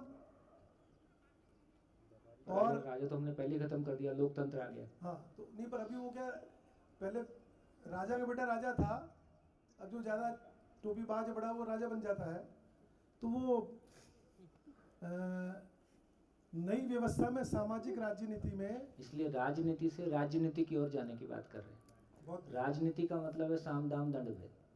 राजनीति का मतलब है कि राज्य में उपलब्ध संसाधनों का किस प्रकार सदुपयोग हो, मानव में सदुपयोग की क्षमता किस तरह से विकसित की जाए, ताकि हर परिवार शिकायत मुक्त, अभाव मुक्त होकर जी सके।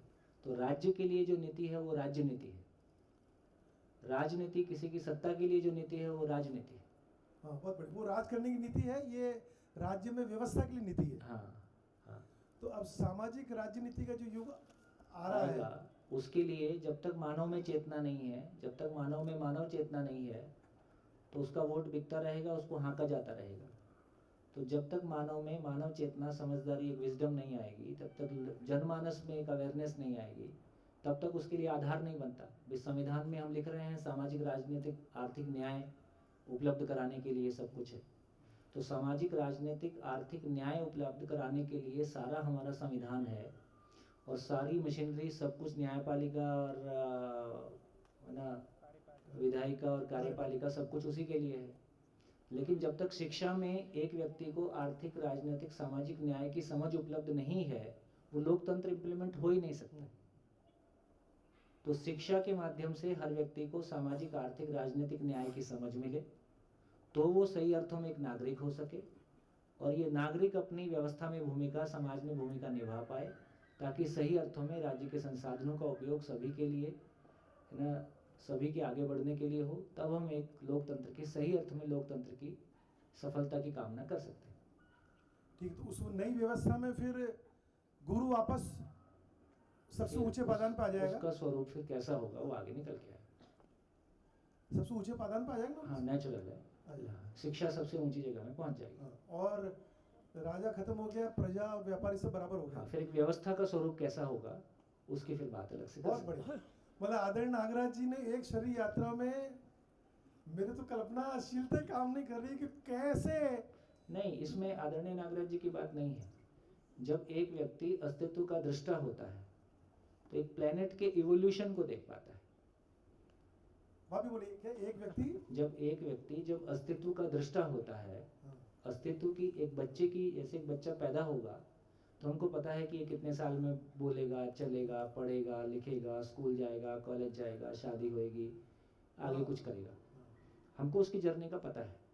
ऐसे ही कि कोई एक व्यक्ति या कोई एक महापुरुष जब किसी प्लेनेट की जर्नी का दृष्टा होता है, एक प्लेनेट पे मानव कैसे इवॉल्व होगा, तो ये इवोल्यूशन की जर्नी है। जो कुछ हो रहा है गलत नहीं हो रहा है। बच्चा छोटा रहता है, सुसु पोटी करता ही है, उसको हम बुरा थोड़ी मानते हैं। तो ऐसे ही इस प्लेनेट पे यदि हम देखें तो मानव अपनी जर्नी के शैशव काल में है, बचपन से गुजर रहा है, तो मानसिक सुसु पोटी करता रहता है। आओ चुगली चुगली खेले। नहीं सही बात है। अभी जो कुछ अव्यवस्था उसको सुसु पोटी मान के थोड़ा आक्रोश कम हो जाता है, विरोध ये सब। नहीं, ठीक बात है। बच्चा क्या करोगे, करेगा ही। हाँ, जागृति क्रम में अभी शैशव काल में, शैशव काल, उम्र चाहे हमारी कितनी भी सही, जागृति के क्रम में शैशव काल है। तो ये समझ में आता है तो फिर हमारे को बुरा नहीं लगे, फिर ठीक है, बच्चा कैसे बड़ा होएगा इसके लिए सोचेंगे, और वो शिक्षा का काम है। मतलब मेरे पास तो शब्द खत्म हो रहा, गजब के आगे शब्द ही नहीं है कि क्या दर्शन है ये। हाँ, इससे आक्रोश खत्म होता है। अनावश्यक जो आंदोलनकारी मानसिकता है, आप भी आंदोलनकारी रहे हो, ये झंडा उठा उठा के बार बार निकलता कुछ नहीं है। आप एक आदमी को झुका लोगे, अभी भी 73वां संविधान का जो अधिनियम है उसके तहत ग्राम पंचायत की पूरी स्वायत्तता है और ग्राम पंचायत सारे निर्णय लेने में समर्थ है। हम कहाँ उसको इम्प्लीमेंट किए? ना तो देने वालों की वो मानसिकता है, ना लेने वालों की वो मानसिकता है। अल्टीमेटली तो जब जमीन पे ऑपरेट होगा तो किसी मानसिकता से ऑपरेट होगा ना, कागज पे लिख देने से कुछ थोड़ी हो जाएगा। तो धीरे से हमको ये भी समझ में आएगा कि पीडब्ल्यूडी अलग है, शिक्षा विभाग अलग है। बिल्डिंग बनाना और आदमी बनाने में फर्क है। बिल्डिंग बनाने की योग्यता अलग है, आदमी बनाने की योग्यता अलग है। तो पैसे से बिल्डिंग बन सकती है, विद्यालय नहीं बन सकता। आपने भी इस दर्शन पे आके शोध तो किया आपने? खाली थे और क्या करते। सोम भाई जी, आज तक जीवन के हर एक पहलू में शायद मेरे द्वारा दूसरों पर अथवा दूसरों द्वारा मेरे पर जो तीन चीजें थी, भय, प्रलोभन और आस्था से जो कंट्रोल हो रहा था, उसकी जगह पे एक समझ नाम की चीज जो बढ़िया मिली है आज, कि समझ कर जानना और जानकर मानना, उससे जो स्वयं में विश्वास डेवलप होता है, वो कंट्रोलिंग भी अपने पे अपना ही कंट्रोल बनता है, और मैं दूसरों पे कंट्रोल करने की सत्ता को मुक्त करता हूँ कि मैं मीन्स कोई ज़रूरत नहीं रहती कि मैं दूसरों पे कंट्रोल करूँ या दूसरा कोई मुझ पर कंट्रोल करे। मैं अपने समझ से मैं जो अपना विश्वास बढ़ता है उससे स्वनियंत्रित होता हूँ। वो बढ़िया लगा। हर आदमी कितना उपयोगी हो सकता है, हर आदमी कितना उपयोगी हो सकता है, इसकी कल्पना आप नहीं कर सकते।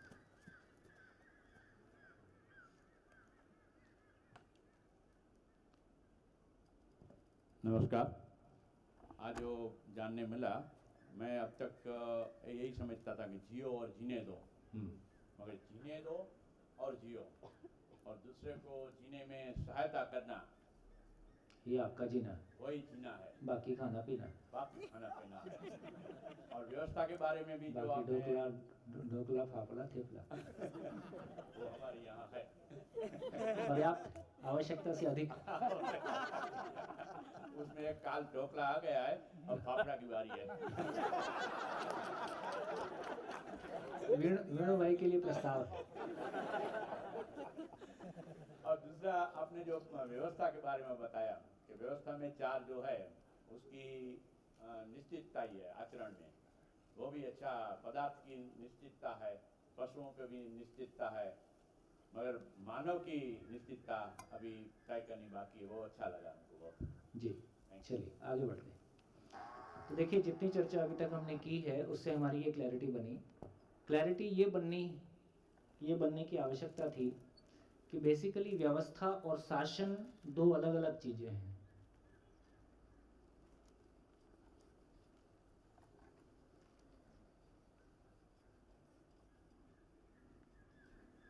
देखिए, इस चर्चा से हमारा ध्यान इस बात पे चला गया कि हम एक परिवर्तन के दौर से गुजर ही रहे हैं, है ना। जो धार्मिक राजनीति, आर्थिक राजनीति और सामाजिक राजनीति की बात हुई, इससे हमको एक क्लियर इंडिकेशन मिलता है कि हम किधर जा रहे हैं, ये हमको एक क्लैरिटी बनती है। देखिए, सफल बिजनेसमैन कौन है? सफल बिजनेसमैन वो है जो वक्त के पहले किसी चीज की डिमांड को पहचान लेता है ना, और अपनी दुकान सजा के रख लेता है। क्योंकि जब डिमांड आएगी, जब प्यास लगेगी, तब कुआं खोदेंगे, ऐसा नहीं हो सकता है। तो जब कोई चीज़ की डिमांड क्रिएट होने वाली है, तो अभी डिमांड क्रिएट ऑलरेडी हो चुकी है, होने वाली है। लोकतंत्र असफल होता हुआ दिखाई देता है। तमाम तरह के सामाजिक आंदोलन या सामाजिकता का उभार दिखाई देता है। तो इससे ये क्लैरिटी बनती है कि जैसा चल रहा है ये लंबे समय तक नहीं चलेगा। आज हमको ये समझ में आ गया कि अपने परिवार में अपने बच्चों को हम भय, प्रलोभन, आस्था से नियंत्रित नहीं कर पा रहे हैं। हमारे घरों में हमारे बच्चे, और जिन घरों में अभी ठीक चल रहा है, अगली पीढ़ी में कैसा चलेगा ये कहना मुश्किल है। जहाँ आज जॉइंट फैमिली है, कल जॉइंट फैमिली रहेगी कि नहीं रहेगी, अगले 20 साल में क्या स्थितियाँ बनेंगी, और पिछले 20 साल पहले क्या स्थितियाँ थी, सबका आकलन हो सकता है। तो इससे क्लैरिटी बनती है कि हम जा किधर रहे हैं। तो जिधर हम जा रहे हैं उसकी तैयारी हम पहले से करके रखेंगे, तो वक्त के साथ चलेंगे तो कभी भी पीछे लौट के देखना नहीं पड़ेगा। तो अगला जमाना, अगला समाज इसी बात का है कि जिसने भी अपनी जिस भी राज्य ने, जिस भी परिवार ने, देखो हम परिवार के रूप में आगे कैसे बढ़े हैं। हम परिवार के रूप में एक समय था जब अपने ही देखे हमारे ध्यान में है कि हम मतलब बहुत पढ़े लिखे, समाज में बहुत पढ़ा लिखापन नहीं था। धीरे से आया कि नहीं, पढ़ने लगे, फिर लड़कियां भी पढ़ने लगी। पहले परिवार में एक ही जन कमाता था, पता चले 4 जन है तो 4 जन कमा रहे। तो कम से कम सुविधा को ध्यान में रखते हुए हम ये कह सकते हैं कि समाज में जब परिवार में सब लोगों ने कमाना शुरू कर दिया, तो कम से कम परिवार में सुविधा की कमी नहीं रह गई। ये दिखाई दे गया। अभी भी जो परिवारों में आपस में कुछ अच्छी स्थितियां हैं, तो परिवार में या तो कोई एक व्यक्ति ऐसा है जिसकी समझ में काफ़ी मैच्योरिटी है, या परिवार में ज़्यादा लोग ऐसे हो गए हैं जिनमें मैच्योरिटी है, तो परिवार अभी भी ठीक चल रहा है। तो इससे ये समझ में आता है कि धीरे धीरे हम एक एक स्टेप करके आगे बढ़ रहे हैं। तो ये आगे आने वाला समय इस बात का है कि सही अर्थों में समाज एम्पावर्ड हो। समाज के लिए शासन है कि शासन के लिए समाज? यदि सही अर्थों में देखोगे तो अभी भी जो समाज में परिवार के लोग जो शासन में लगे हैं, वो भी किसी समाज का हिस्सा है। वो भी बेसिकली तो समाज ही है ना। तो समाज ये बड़ी है, और समाज में से कुछ लोगों को हमने चुन लिया है जिनको हमने किसी प्रतिभा के रूप में माना है, और ये लोग मिलके समाज के द्वारा दिए गए टैक्स के पैसे से कोई व्यवस्था चलाने की बात करते हैं। तो बेसिकली ये लोग भी किसी परिवार का ही हिस्सा है। तो देखा जाए तो समाज ही एक बड़ी एंटिटी है जिसमें कि कुछ लोग मिलके हम एक व्यवस्था जिनको हमने योग्य माना है, जिनको हमने, है ना, कॉम्पिटेंट माना है, तो इस तरह से हम इसको चलाने की कोशिश कर रहे हैं।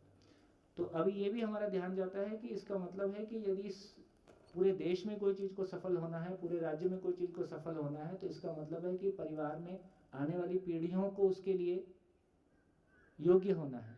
यदि पीढ़ियों को योग्य होना है तो शिक्षा एकमात्र रास्ता है। कोई शिविर में दुनिया के सभी लोग आएंगे, ये कभी संभव नहीं होगा।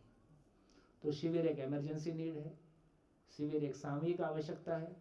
सही अर्थों में देखेंगे तो फाइनली वो एजुकेशन ही है, वो पाइपलाइन। हर बच्चा किसी टीचर के सामने 15 साल बैठा ही है। यदि उस पाइपलाइन में हम कोई ठीक चीज़ डाल पाए और टीचर को उसको डिलीवर करने के लिए योग्यता दे पाए, तो फिर हम देखेंगे कि हाँ, जिस सामाजिक राजनीति की बात कर रहे हैं उसके लिए ग्राउंड तैयार होना शुरू होगा। अभी जितनी बात हमने की है उससे हमारी क्लैरिटी बनी कि फिर व्यवस्था को हमने नेचर में, व्यवस्था को समझने गए तो हमने नेचर में देखा कि प्रकृति अपने आप में एक व्यवस्था है, हार्मनी है। उसमें हर इकाई अपने आप में व्यवस्था है, बड़ी व्यवस्था में भागीदार है। हर इकाई स्वानुशासित है नेचर में, एक एटम से लेके, सेल से लेके, प्लेनेट से लेके स्वनियंत्रित है। वो दूसरे के साथ पूरक है, दूसरे के साथ किसी, है ना, अव्यवस्था क्रिएट नहीं कर रहा है।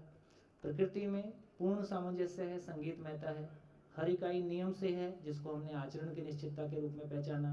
हर इकाई अपनी संपूर्णता के साथ है। और पूरी प्रकृति में व्यवस्था का स्वरूप देखें तो वो पार्टिकल मिलके, एटम मिलके, है ना, बॉटम अप है, वो नीचे से ऊपर है। अब हम देखें कि शासन व्यवस्था का स्वरूप कैसा है।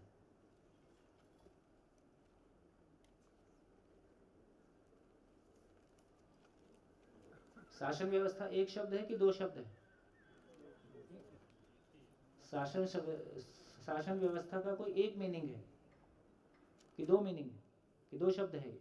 हम क्या जब शासन व्यवस्था को पढ़ते हैं तो कैसे पढ़ते हैं? कोई एक चीज मान के पढ़ते हैं कि दो अलग अलग मान के पढ़ते हैं? हम एक चीज मान के पढ़ते हैं। तो शासन व्यवस्था का मतलब है कि ये दो शब्द हैं।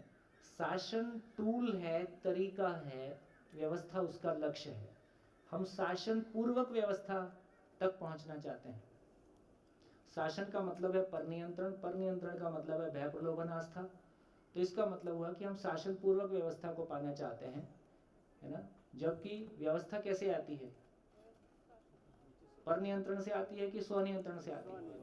स्वनियंत्रण से आती है।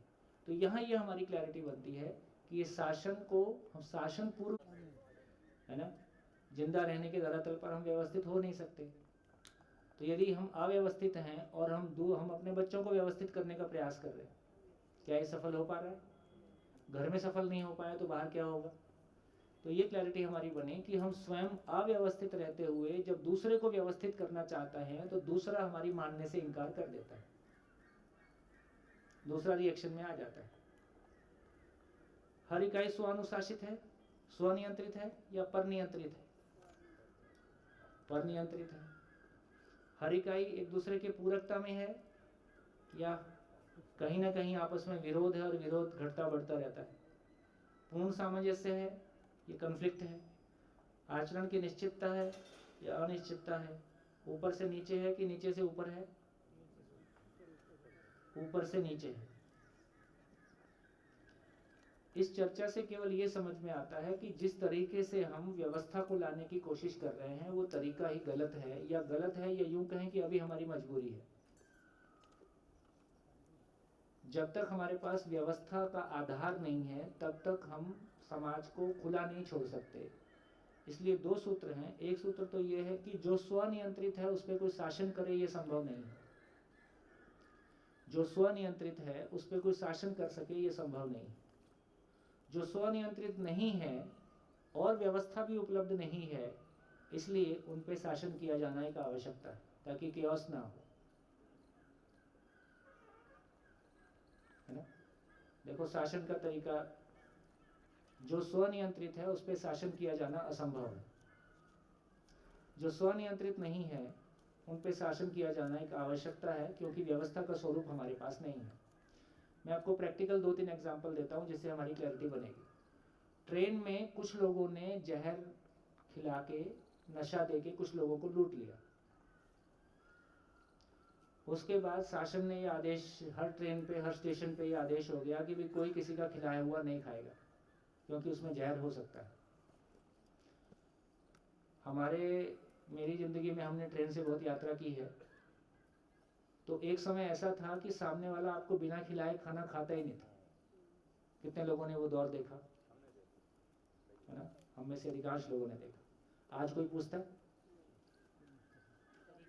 अब कोई पूछता भी नहीं है, पूछेगा तो कोई खाएगा भी नहीं। अब बताइए, कुछ लोगों ने गलतियां की, कितने प्रतिशत लोगों में से? जितने लोग ट्रेन में चलते होंगे उसमें से कितने प्रतिशत लोग बेहोश हुए होंगे? 0.0000 कुछ होगा। और हमने हजारों साल का जो मानवता थी, जो एक दूसरे के सुख दुख में काम आने की जगह थी, एक शिष्टाचार था, संबंध था, उसको खत्म कर दिया। ये शासन का तरीका है। कोई भाई ने अपनी बहनों के साथ में न्याय नहीं किया तो सुप्रीम कोर्ट ने रूलिंग ले आए कि भाई बहनों का भाइयों की प्रॉपर्टी में बराबर का हिस्सा होगा, है पिता की प्रॉपर्टी में। अब पिता की प्रॉपर्टी में बराबर का हिस्सा लाने से क्या उसके अधिकार सुरक्षित हो गए या प्रॉपर्टी सुरक्षित हो गई? अब जो भाई बहन का प्यार थोड़ा बहुत था वो भी गया। ठीक हो गया। तो पति पत्नी के बीच में जो कुछ भी झंझट है उसके लिए वो इतनी सारी धाराएं हैं और पत्नी उसके अगेंस्ट में जा सकती है, कंप्लेन कर सकती है। इससे कोई घर सुधर गया ऐसा नहीं हुआ। इसका मतलब है ये समझ में आता है कि मानव नियम से संचालित है कि न्याय से संचालित है। मानव के बारे कोई सुप्रीम कोर्ट की रूलिंग काम नहीं आएगी। मानव के बारे जब भी कोई काम होगा तो यदि वो मानवीयता होगी उसका तरीका ही अलग होगा। हमारी जेलें अपराध का ट्रेनिंग सेंटर है, ठीक।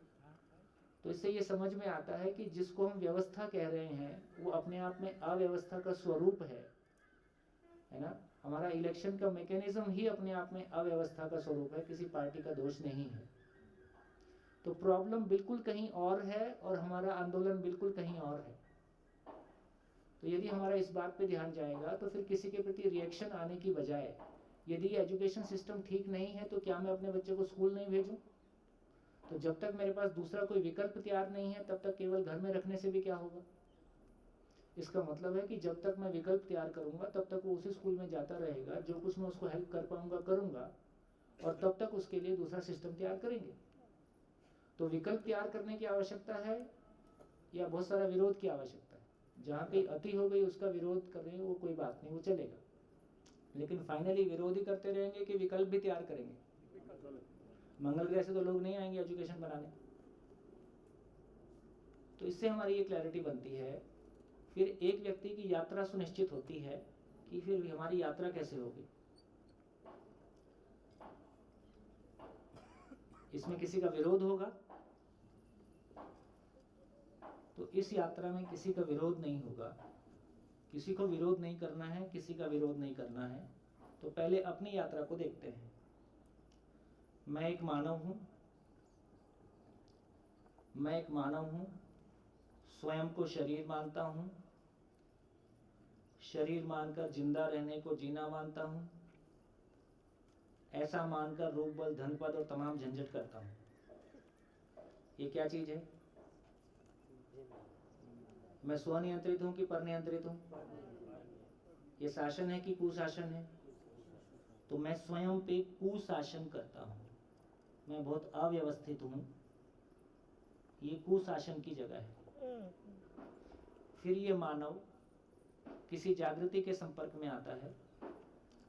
ये मानव किसी जागृति के संपर्क में आता है, उसको समझ का सूचना मिलता है, जैसे आपको मिल रहा है, सूचना मिलता है।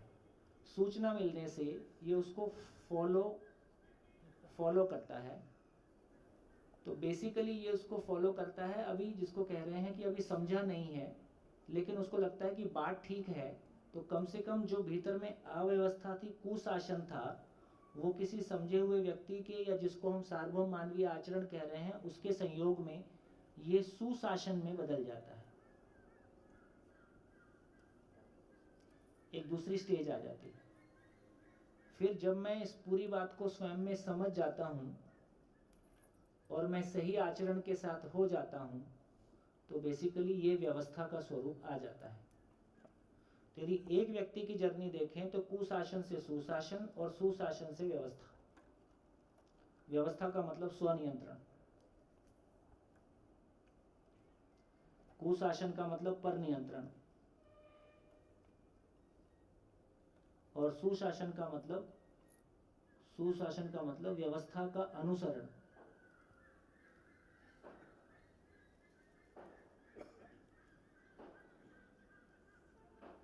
तो एक व्यक्ति की यात्रा देखें तो वो कुशासन से सुशासन और सुशासन से व्यवस्था। एक परिवार की यात्रा कैसी होगी? एक परिवार है जिसमें लगातार आपस में झगड़ा होता है, या है ना, दूसरों की वस्तुओं को देख के अभाव महसूस होता है। ये परिवार मान लीजिए समझ के प्रोसेस में आता है, तो कम से कम इसको आपस में संवाद करने की जगह बन जाती है, तो ये सुशासन की जगह में आ गया। और परिवार के कुछ लोग समझदारी की ओर ठीक से चल देते हैं, तो परिवार में हार्मनी हमको दिखने लगती है। तो एक व्यक्ति की यात्रा भी वैसी है, एक विद्यालय की यात्रा भी वैसी है, एक परिवार की यात्रा भी ऐसी ही है, और एक राज्य की यात्रा भी ऐसी ही है, और धरती की यात्रा भी ऐसी ही है। सभी के लिए यात्रा उतनी ही है कि पहला काम है कि मेरे को शासन और व्यवस्था की समझ बने। मैं पर नियंत्रण, कितने लोगों को पर नियंत्रण स्वीकार है? कितने लोगों को दूसरों पे शासन करना स्वीकार है? ये तो अपॉर्चुनिटी ठीक है। ये भी एक गजब की बात है। आपसे पूछा जाए कितने लोग दूसरों के द्वारा शासित होना चाहते हैं? कोई नहीं। कितने लोग शासन करना चाहते हैं? क्या चीज है ये वही चीज है जिसकी अपने पे नहीं चलती, वो दूसरों पे चला के अपने अपने अपने पे ना चलने के गम को भुलाने की कोशिश करता है। तो फाइनली मैं चाहता हूं कि चले, मामला इतना ही है कि चलेगी किसकी, तो चलेगी किसकी को स्वयं की तरफ नियोजित कर दिया कि मेरी मुझ पर चलती है, मेरा भाव और विचार जैसा मैं चाहता हूं, जो मेरे लिए सुखदायी हो वही भाव और विचार आता है, ये मेरी यात्रा है। तो इस पूरी जर्नी में, इस पूरे प्रोसेस में क्या चीज पे आपका ध्यान चला गया? इस पूरी चर्चा में क्या चीज पे आपका ध्यान चला गया? बोलिए। मानव ठीक होगा तो सब समाज ठीक हो जाएगा, परिवार ठीक हो जाएगा, दुनिया ठीक हो जाएगी। हाँ, क्योंकि मानव ही बिल्डिंग ब्लॉक है। फिर व्यवस्था का क्या स्वरूप होगा, फिर बाद में उसको देखा जा सकता है। और प्रोसेस पे ध्यान चला गया, प्रोसेस कैसा होगा? सोम एक प्रश्न है। हाँ। जब तक सुशासन नहीं है तब तक एक मीन्स शासन की जरूरत है, जब अमुक समय तक। तो उसके रिलेटेड एक क्वेश्चन है कि संवेदनशीलता की स्थिति से संज्ञानशीलता की ओर गति करने में आपने जैसे बताया कि भाव और विचार से हम लोग दोनों दूसरों को खाना खिलाते हैं, देते हैं, लेकिन शासन की वजह से हम लोग दूसरे को दे नहीं पाते। और ऐसे ही फॉर एग्जांपल मैं दूसरा दूं कि अमुक लोगों से या अमुक परिस्थिति से या अमुक एरिया से हम लोग डिस्कनेक्ट रहते हैं, वो फियरिंग कॉम्प्लेक्स से हो या अपने व्यवस्था के लिए हो। तो ये संज्ञानशीलता की ओर गति करते हुए ऐसा होता है तो क्या करना चाहिए? मीन्स देखिए, मेरे को लगता है कि जर्नी को अपनी फैमिली में समझो। हमारी अपनी फैमिली में एक बच्चा जन्म लेता है। जब एक बच्चा जन्म लेता है और घर के सारे लोग मान लीजिए स्वयं को जिंदा रहने को जीना माने हुए हैं, तो उस बच्चे को क्या उपलब्ध होगा? शासन उपलब्ध होगा कि व्यवस्था उपलब्ध होगी? व्यवस्था। अभी शासन। जब समझे नहीं है तो शासन ही उपलब्ध होगा। हाँ। अब कल्पना कीजिए कि उसमें से, उस परिवार में से एक पति पत्नी निकल के व्यवस्था के स्वरूप को पहचान लेते हैं, तो अपने घर में अब कैसा वातावरण बनाएंगे? व्यवस्था के लिए। व्यवस्था के लिए वातावरण बनाएंगे, लेकिन अभी सारे नहीं समझे हैं इसलिए पूरी व्यवस्था नहीं होगी, लेकिन कम से कम उनका प्रभाव क्षेत्र इतना बन जाएगा कि बाकी लोग उनकी बात मानने लगते हैं, और जो परिवार में अनावश्यक उठापटक होती रहती है वो नहीं होती है। तो एक व्यक्ति की बात सब मानने लगते हैं, इसका नाम सुशासन है। और उस व्यक्ति में व्यवस्था की समझ है। यदि परिवार में एक व्यक्ति ऐसा हो गया जिसको व्यवस्था की समझ है, इसलिए हमारे परिवारों में जो मुखिया परंपरा थी, मुखिया परंपरा में ये माना गया कि बड़े को व्यवस्था की समझ है, वो सबके साथ न्याय करेगा।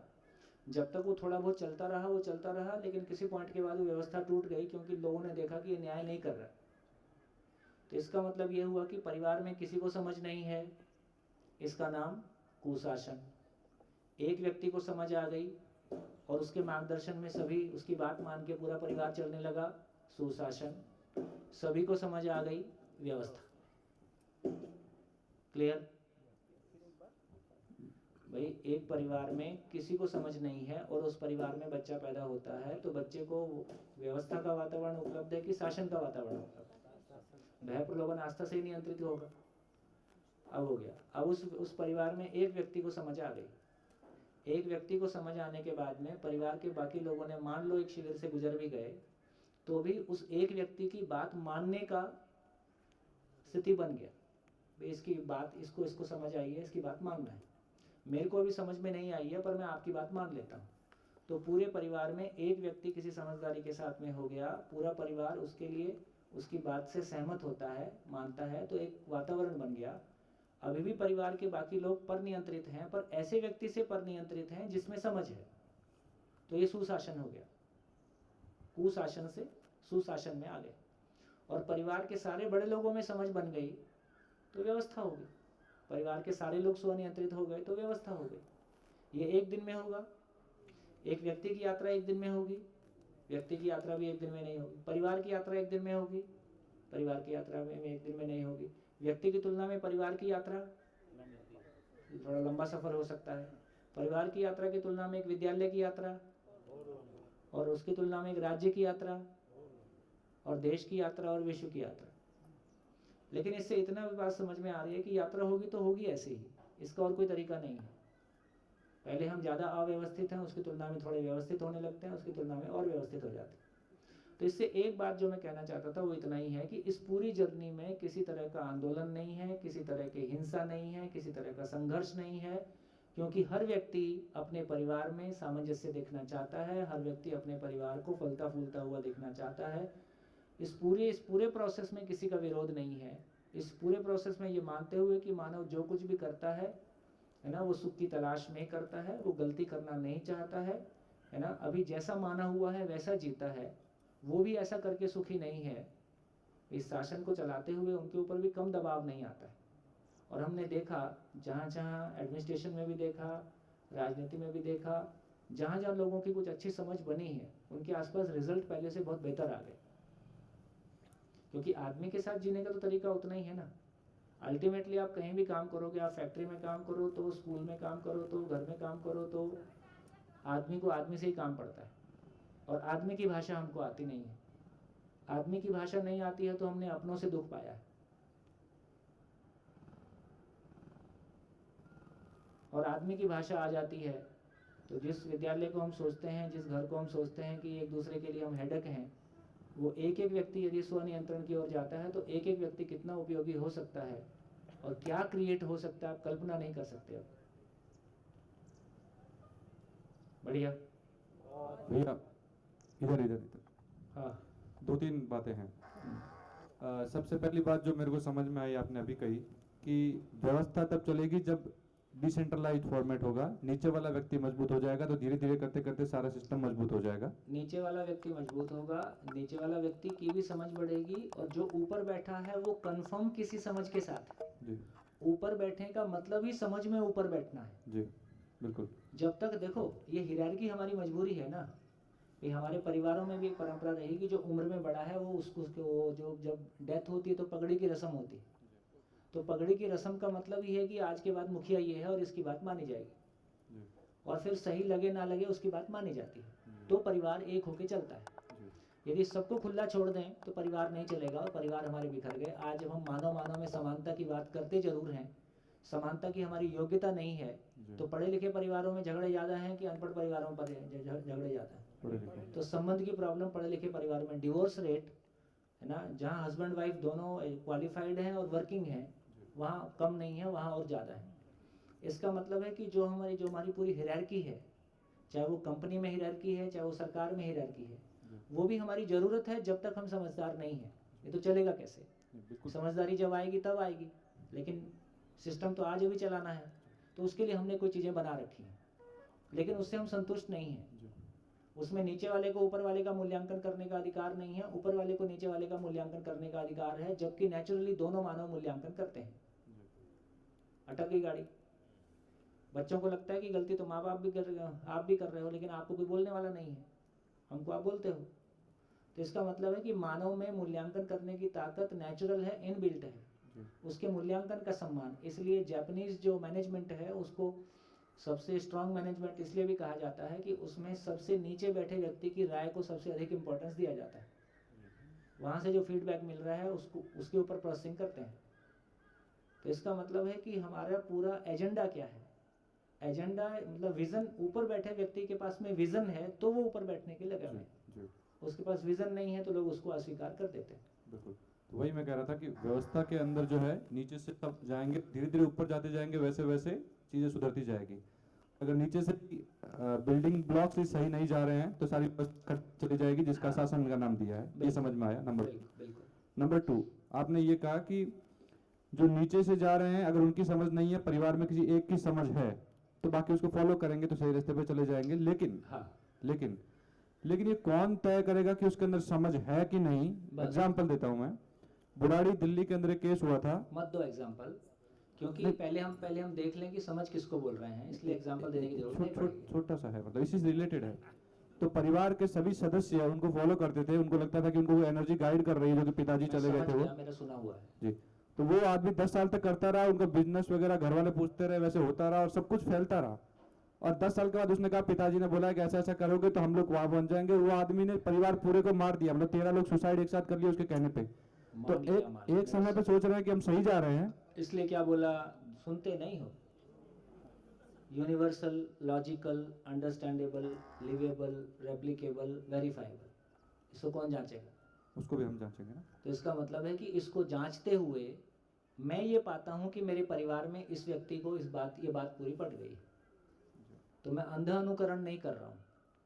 अभी तक हमने व्यक्ति का अनुकरण किया। यहाँ व्यक्ति का अनुकरण करने के स्थान पर अल्टीमेटली तो कोई समझदार तो व्यक्ति होगा, दीवार तो समझदार नहीं होगी, किताब भी नहीं होगी, माइक भी नहीं होगा, लेकिन वो व्यक्ति जिस कंटेंट के बारे, जिस आचरण की बात कर रहा है, उसका ब्लूप्रिंट मेरे पास सामने है। तो मैं ब्लूप्रिंट से क्रॉस चेक करता हूँ कि ये आदमी वही बात कर रहा है कि दूसरी बात कर रहा है। लेकिन इतनी तो मेरी समझ नहीं है, तभी तो वो मुखिया है। अभी तो मेरी नहीं, मैं घर का मुखिया हूँ। हाँ। और 10 बच्चे फॉलो कर रहे हैं, मैं गलत दिशा में जा रहा हूँ। वो आप फिर वही शुरू, इसमें वो मापदंड अपने को मिल गया ना, कंटेंट को वेरीफाई करने का, कंटेंट के बारे जो क्लैरिटी हमारी बनेगी। और मैं भी बिल्कुल, मेरे को कुछ भी पता नहीं, ऐसा थोड़ा ही है।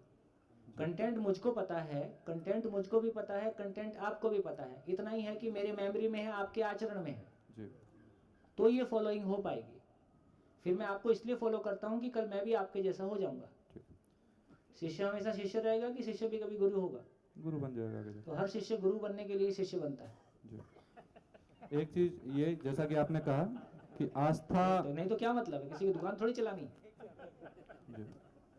आस्था नहीं होनी चाहिए, क्योंकि वो, मैंने ऐसा नहीं कहा। आस्था किसी आचरण के प्रति हो। देखिए यहाँ ये कहा जा रहा है, व्यक्ति का इष्ट ज्ञान है, मानव का इष्ट ज्ञान है।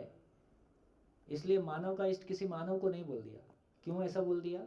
अल्टीमेटली हम किसी मानव को पूजते हैं या उनको श्रेष्ठ मानते हैं तो उनके आचरण की वजह से मानते हैं ना, शरीर की वजह से तो नहीं मानते। और आचरण तो शरीर से भिन्न हो गया, तो आचरण किसी ज्ञान की अभिव्यक्ति है। तो फाइनली ये बोला कि मानव का इष्ट ज्ञान है, मानव का इष्ट ज्ञान है, और किसी में वो ज्ञान साक्षात आचरण के रूप में मुझको दिखाई देता है, तो वो मेरा इष्ट ज्ञान मेरा इष्ट है। लेकिन उस आचरण तक पहुंचने के लिए वो व्यक्ति मेरे लिए सहयोगी है, तो उसको मैं गुरु रूप में पहचान सकता हूँ। इस पूरे संदर्भ में आस्था और श्रद्धा में कैसे डिफरेंशिएट कर पाएंगे हम लोग? आस्था का मतलब है बिना जाने किन्हीं अच्छी चीजों को मान लेना। ठीक है। श्रद्धा का मतलब है कि उसको जानते हुए उस राह पे चलना, श्रेष्ठता की ओर गमन करना श्रद्धा है। जी। एक बार आप एक सब बोल रहे हैं कि हम अपने भाव और विचार को अपने कंट्रोल में रखें, भाव और विचार को कंट्रोल में रखें। कंट्रोल में रखने का मतलब है कि हमेशा सुखदायी हो, सही रखें। सही। पर मेरे को ये समझ में नहीं आ रहा है कि विचार तो फिर भी समझ में आ रहा है, ज्ञान से समझ में आएगा, भाव कैसे कंट्रोल होगा? अभी बताते भैया। हाँ। हाँ, एक छोटा सा प्रश्न है। कहाँ?